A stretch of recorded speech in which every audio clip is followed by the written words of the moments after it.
I designed this sanding station to hold every disc, every sheet, and even that unused but not dead paper that we all have laying around. It's got a custom dock on top, along with cord management on the side, and because it's modular, I can move it around the wall wherever I want.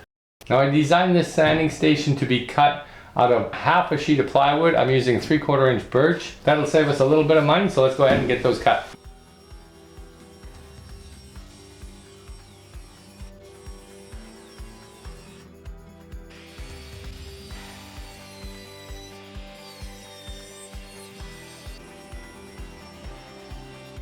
Alright, so once we got all our pieces cut, we can go ahead and take one of our side pieces,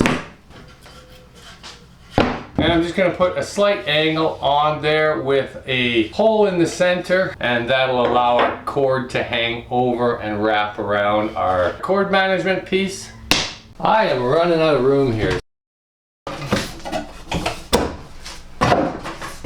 This is our center divider, so we'll lay this out according to our plan. And now we want to transfer that onto our side piece. So we're going to do dados on here. I went ahead and marked each one where the cutouts are going to be. You use your table saw and basically set up the same stock onto your fence. Use a couple clamps.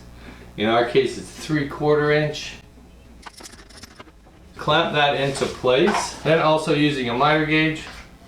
And just line that up with your first mark. Set your blade to the right height and make your first pass.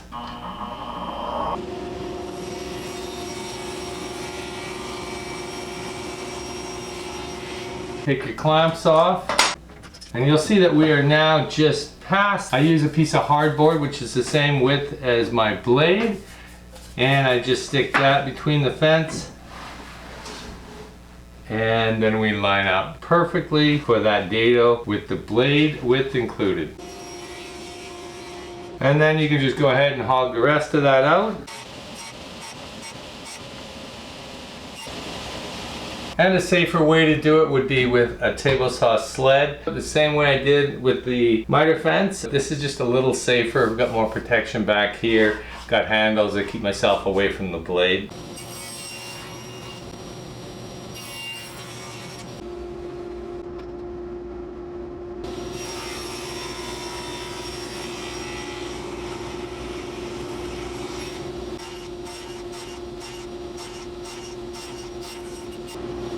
Now for the sandpaper shelves, I've only got 3 of them. I don't use a lot of full sheet sandpaper. It's mostly discs for my palm sander. 3 shelves in there, clamp them together, find the center, drill 1.25 inch Forstner bit through the center of that.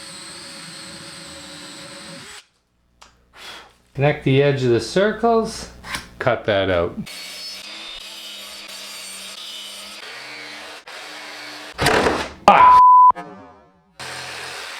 I'm just going to tack these in place with brad nails. I'm going to make sure I'm doing this the right way. That goes like that. That goes like that.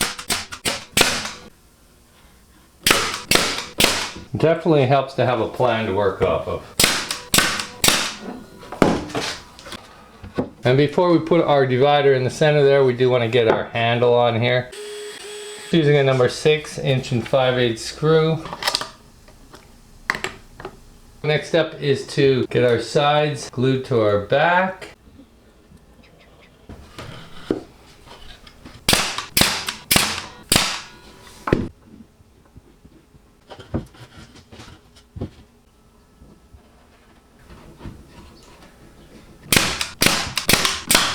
Slide our divider in. Now these shelves, I want to be able to slide out. I'm debating on whether to put a hole in them to pull them out, or I have an idea. Now I just finished a vertical feature wall area for a customer, and I have some of this walnut left over. This is an acoustical panel with walnut 1-inch strips on it. If you guys want to build one of these for your own shop, I'll put the link to the plans below, and just for anyone coming from this video, save 20% off the plan using code DIYBuilt20 at checkout. And I will leave that running until the end of the Memorial Day weekend. Get a little bit of chocolate and fill those holes. Alright, this is what holds the whole thing up on the wall, so we want to make sure this is glued and screwed.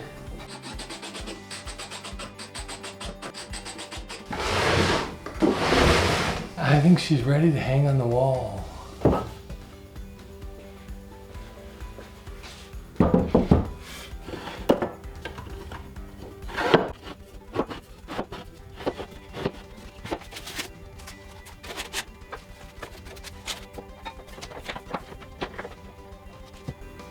Well, there it is, clean, organized, everything where it's supposed to be, and honestly, getting all that stuff out of the bin is gonna make the workflow in my shop go a whole lot better. Now, the rest of this wall looks pretty bare. If you haven't subscribed yet and you wanna see this wall get filled out, make sure you hit subscribe, and we'll see you on the next one.